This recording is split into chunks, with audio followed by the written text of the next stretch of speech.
after Betty and I got married, 17th of November in 51, then we just set up housekeeping down at the old Jack Martin place Dad had bought just a year or two before. And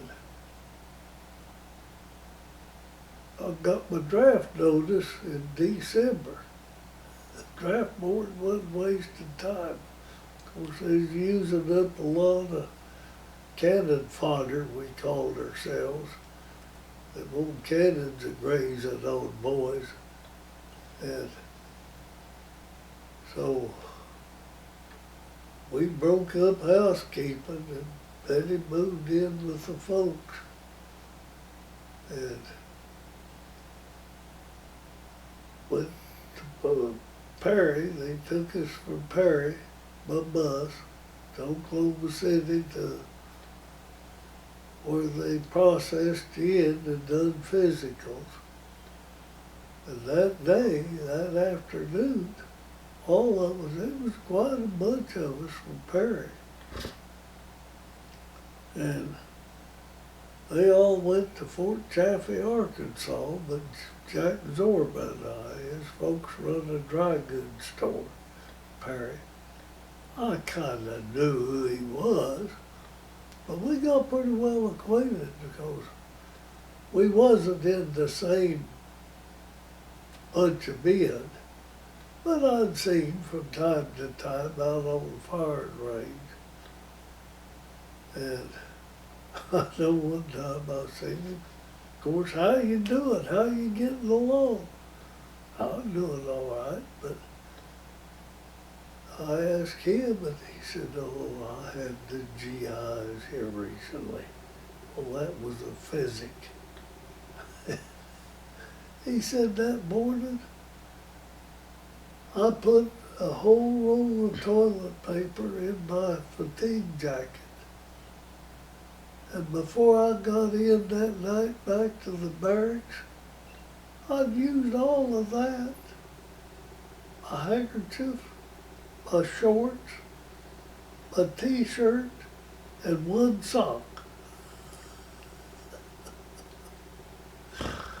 He must have had it bad.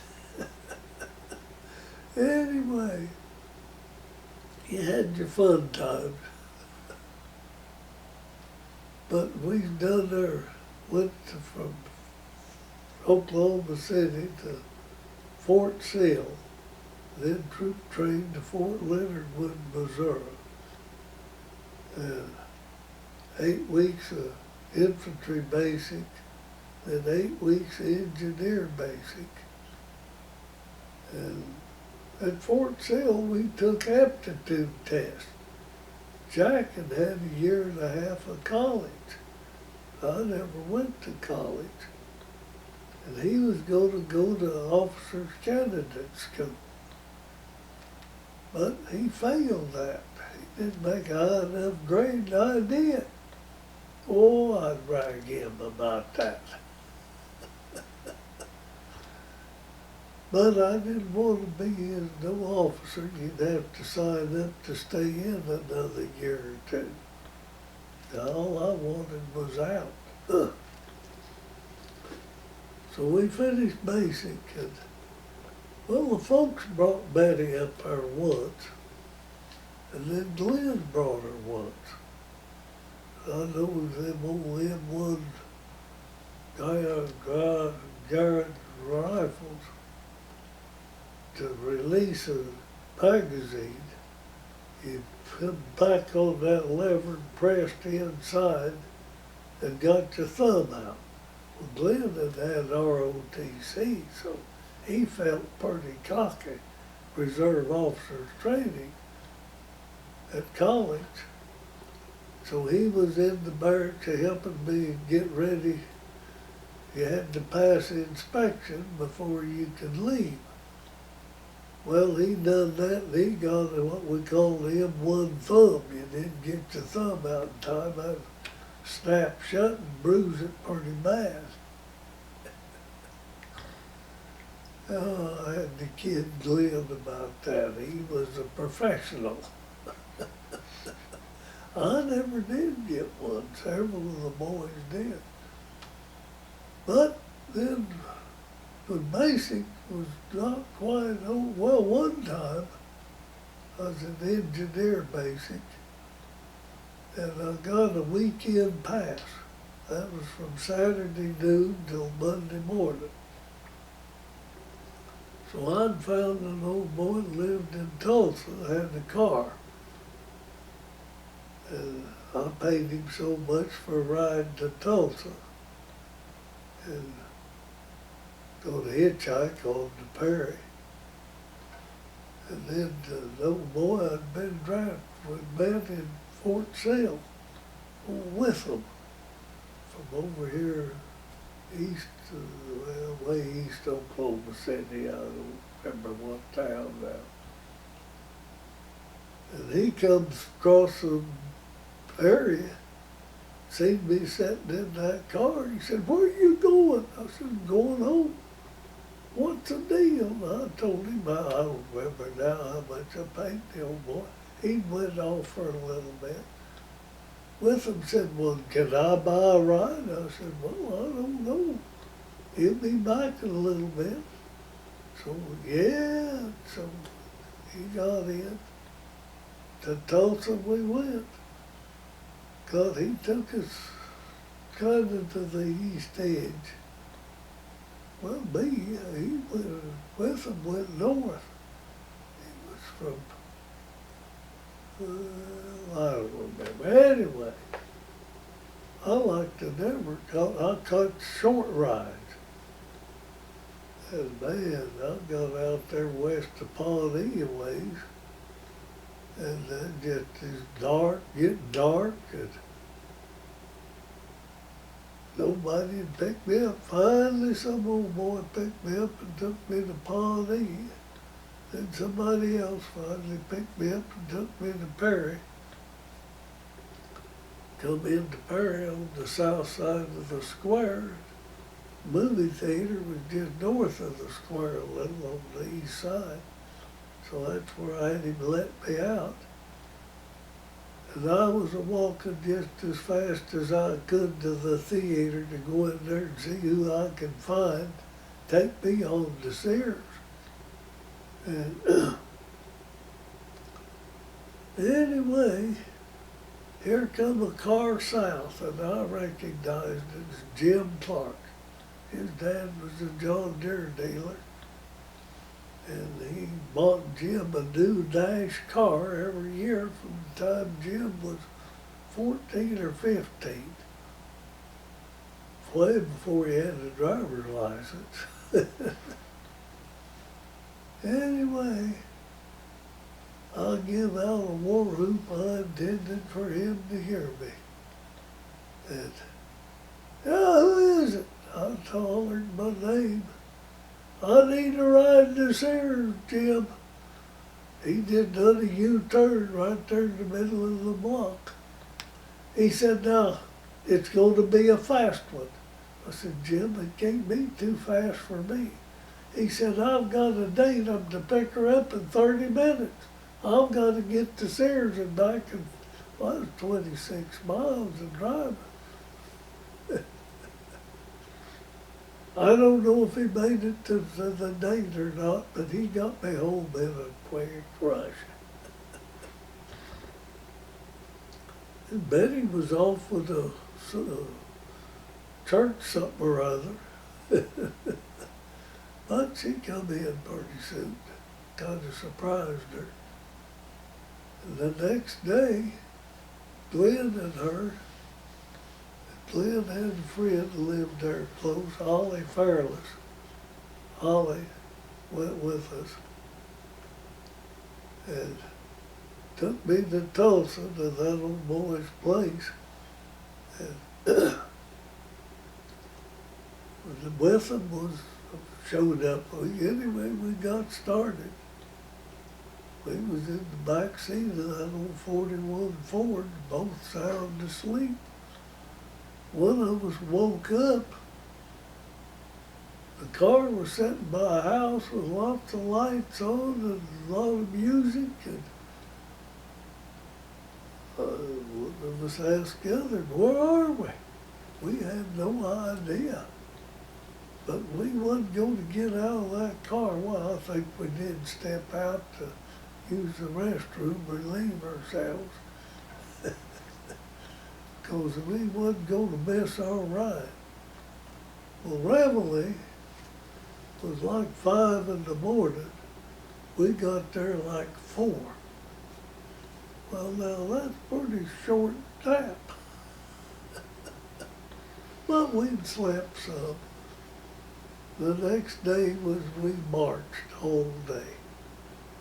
We'd march 50 minutes and break 10. Well, I could just fall down on my pack with my helmet under my head.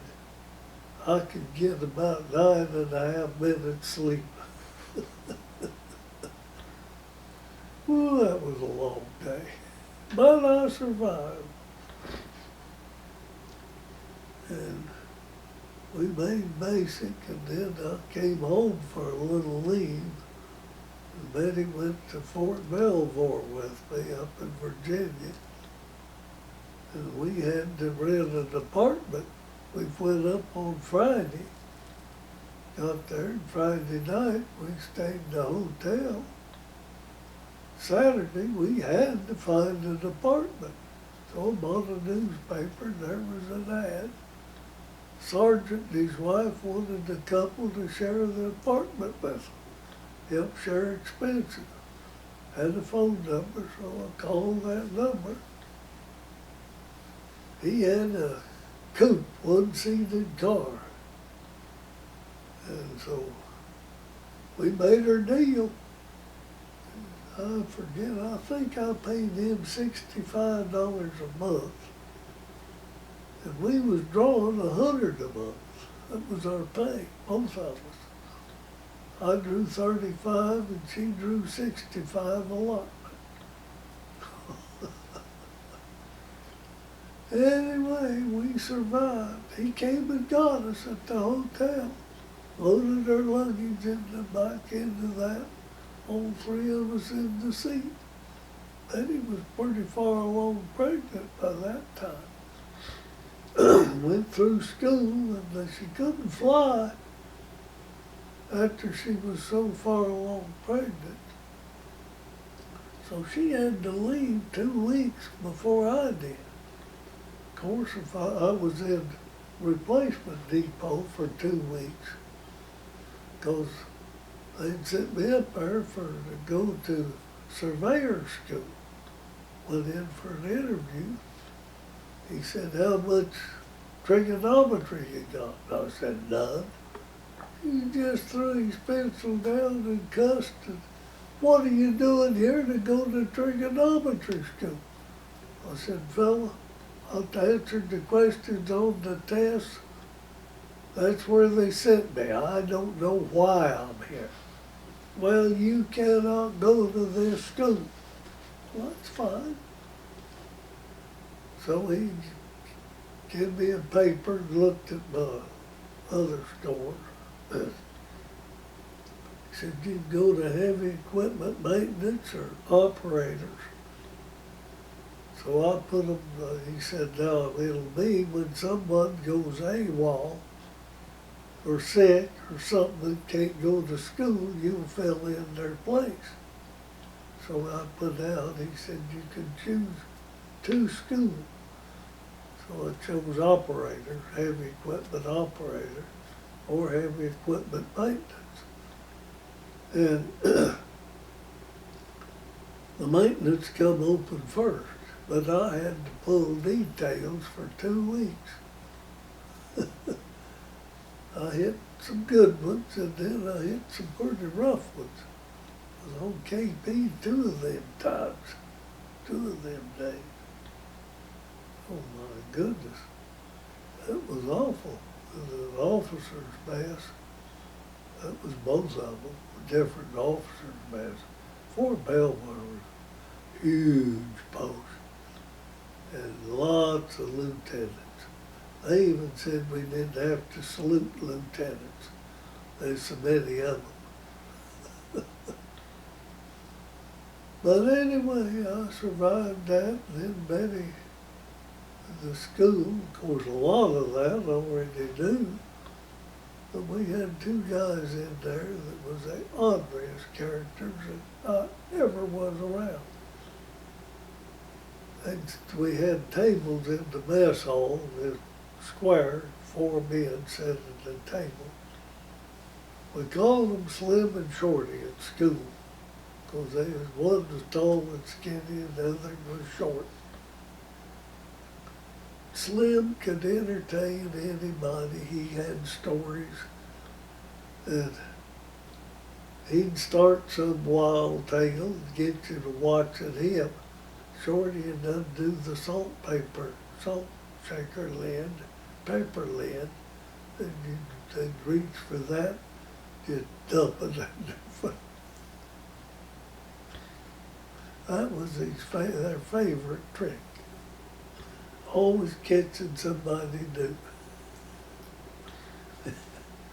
Oh, one class, Slim was from where Tennessee and Georgia line, state lines, right there.